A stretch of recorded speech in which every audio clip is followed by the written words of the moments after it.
ஒரு வீடியோ பார்த்தேன். கடந்து போக முடியல, பேசணும்னு நினைக்கிறேன்.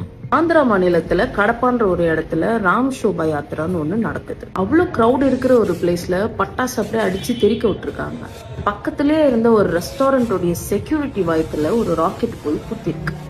அவரு குடலெல்லாம் அப்படியே வெளில வந்து நிக்கிறாரு. ஆனா அந்த மனுஷனை பாருங்க, கத்தல, கதறல, அழுகல. அவரு குடலை அவரே தாங்கிட்டு புடிச்சிட்டு தனியா அனாதையா நின்னுட்டு இருக்காரு. சுத்தி எல்லாம் நின்று வீடியோ எடுக்கிறாங்கங்க.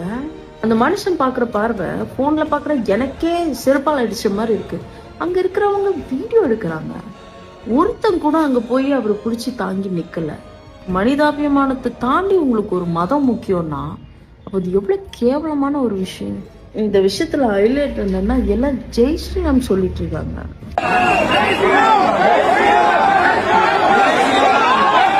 கண் முன்னாடி தெரியுற ஒரு உயிரை விட நீங்க கண்ணிலேயே பார்க்காத உங்க ஸ்ரீராமோ இல்ல எந்த கடவுளா இருந்தாலும் அவ்வளவு முக்கியமா? இந்த மாதிரி மனுஷங்க கூட தான் நம்ம பூமியில வாழ்றோம். நம்ம குழந்தைங்க வளர போகுதுன்னு நினைச்சாலே அந்த மாதிரி பயமா இருக்கு.